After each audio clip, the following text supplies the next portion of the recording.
प्रिय भैया व बहन, आज हम लोग इंग्लिश की शुरुआत करेंगे, जो कि इंग्लिश की शुरुआत अल्फ़ाबेट से होती है। इंग्लिश की शुरुआत अल्फ़ाबेट से होती है। अल्फ़ाबेट का मतलब होता है वर्णमाला। अल्फ़ाबेट का मतलब वर्णमाला। जिस प्रकार से कई सारे फूल मिलके फूलों की माला बनते हैं, इसी तरह कई सारे वर्ण मिलके यानी अक्षर मिलके एक वर्णमाला बनाते हैं। मतलब ए से लेके जेड तक, मतलब ए टू जेड क्या है? वर्णमाला। अब ये कितने होते हैं? 26 होते हैं। वर्णमाला कितने होते हैं? 26 होते हैं। तो अल्फ़ाबेट किसे कहते हैं? वर्णमाला। वर्णमाला जो कि कितने होते हैं? 26। मतलब A B C D E F G H I J K L M N O P Q R S T U V W X Y Z। हम इसे क्या कहेंगे? वर्णमाला कहेंगे। तो वर्णमाला कितने होते हैं? 26 होते हैं। अब हम सीखेंगे कि वर्णमाला कितने प्रकार के होते हैं। तो alphabet is type of 2। Alphabet दो प्रकार के होते हैं। पहला वावेल और दूसरा कॉन्सोनेंट। पहला वावेल और दूसरा कॉन्सोनेंट। वावेल का मतलब होता है स्वर। वावेल का मतलब स्वर और कॉन्सोनेंट का मतलब व्यंजन। कॉन्सोनेंट का मतलब व्यंजन। वावेल का मतलब स्वर और कॉन्सोनेंट का मतलब व्यंजन। अब यहाँ पर वावेल कितने होते हैं? 5 होते हैं। वावेल कितने होते हैं? 5। A E I O U। मतलब वावेल कितने होते हैं? 5 होते हैं। A E I O U। और व्यंजन जो कि 21 होते हैं। मतलब 5 को टोटल 26, वर्णमाला 26 होते हैं। और उसके बाद स्वर इसमें से 5 निकाल दिए जाएं तो कितने बचेंगे? 21। तो वो क्या हो जाएंगे? Consonant. B C D F G H J K L M N P Q R S T V W X Y Z। तो ये क्या हो जाएंगे? कॉन्सोनेंट हो जाएंगे। क्या हो जाएंगे? कॉन्सोनेंट हो जाएंगे। अब यहाँ पर ध्यान से समझिए कि वावेल तो 5 होते हैं और कॉन्सोनेंट 21 होते हैं। लेकिन यहाँ पर अगर वावेल है तो वहां पर सिर्फ हम वावेल एक को कह सकते हैं। क्यों? क्योंकि वो एक है, सिंगुलर। अगर प्लूरल हो जाएगा तो वहां पर वो हो जाएगा वावेल्स। और अगर एक है कॉन्सोनेंट तो वहां पर हम कॉन्सोनेंट कहेंगे। लेकिन अगर एक से अधिक हो जाएगा तो उसे हम क्या कहेंगे? कॉन्सोनेंट्स कहेंगे। क्या कहेंगे? कॉन्सोनेंट्स कहेंगे। तो आशा करता हूं इतना समझ में आ गया होगा। अब हम आगे चलेंगे। इसमें सबसे बड़ी चीज ये होती है कि अल्फाबेट 2 प्रकार के होते हैं, वावेल और कॉन्सोनेंट। वावेल 5 होते हैं और कॉन्सोनेंट 21 होते हैं। लेकिन वावेल के बिना कॉन्सोनेंट कोई वर्ड नहीं बना सकता है। इतनी ज्यादा संख्या होने के बावजूद भी वावेल के बिना कॉन्सोनेंट कोई वर्ड नहीं बना सकता है। अब हम कह सकते हैं, जैसे मैंने लिखा, एग्जाम्पल लिया सी और टी।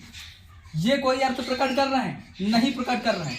इसमें से मैंने एक वावेल लिया और इसमें रख दिया तो इसका अर्थ निकल रहा है। इसका अर्थ क्या होता है? बिल्ली। मतलब कैट मीन्स बिल्ली। अब जैसे मैंने लिखा डीजी, अब इसका अर्थ कोई निकल रहा है? नहीं निकल रहा। लेकिन हमने इसके बीच में एक वावेल लाके जोड़ दिया तो इसका मतलब हो गया कुत्ता। क्या हो गया? कुत्ता। मतलब बिना वावेल के कॉन्सोनेंट कोई भी वर्ड नहीं बना सकता है। और फिर उसके बाद आगे हम एक चीज और सीखेंगे। लेकिन कभी कभी वावेल का काम W और Y करते हैं। लेकिन कभी कभी वावेल का काम W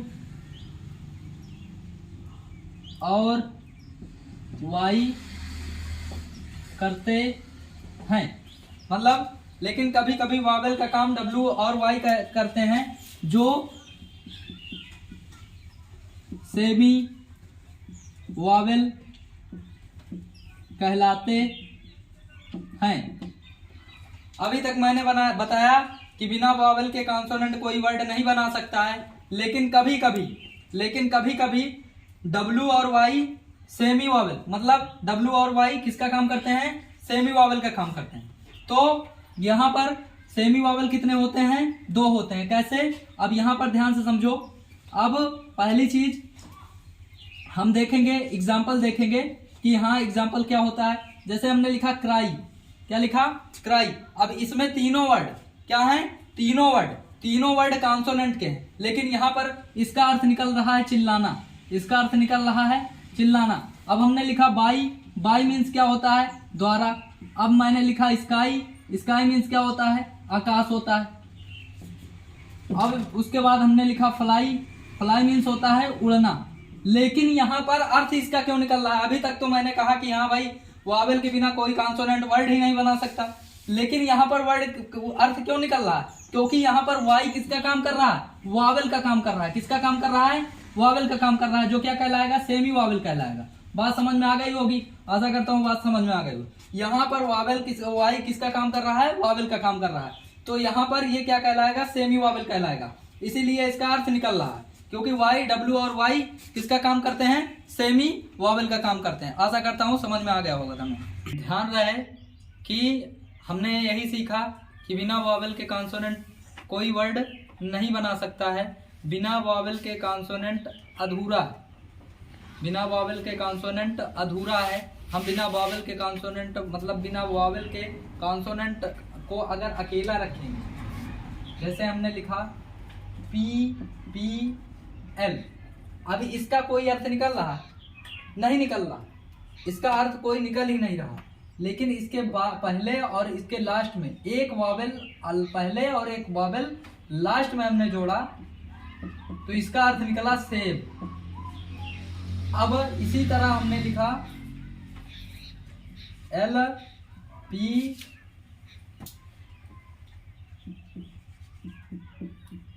अब इसका कोई अर्थ निकल रहा है, नहीं निकल रहा, लेकिन हमने इसके पहले अब इसका अर्थ क्या निकल रहा है, एलिफेंट मीन्स क्या होता है, हाथी। इसी तरह हमने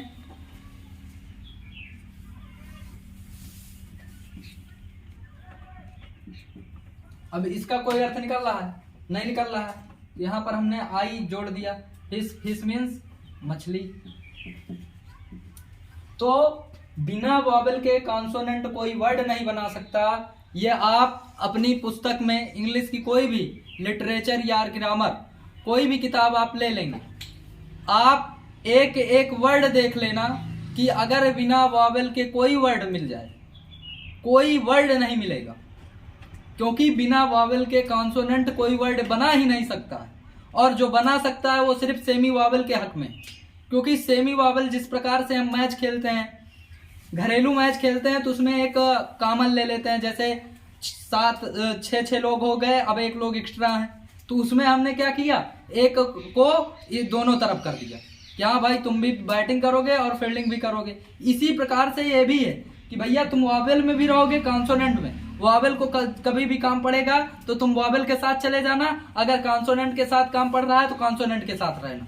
तो माजरा यही है कि बिना वॉवेल के कॉन्सोनेंट कोई वर्ड नहीं बना सकता है, और वर्ड बनाएगा भी तो वो सेमी वॉवेल के थ्रू बनाएगा। डब्ल्यू और वाई सेमी वॉवेल का काम करते हैं, तो उनके थ्रू ही वो वर्ड बना सकता है, अन्यथा नहीं बना सकता है। इसीलिए बिना वॉवेल के, फिर से कह रहा हूं, बिना वॉवेल के कॉन्सोनेंट कोई वर्ड नहीं बना सकता है। आशा करता हूं समझ में आ गया होगा। धन्यवाद।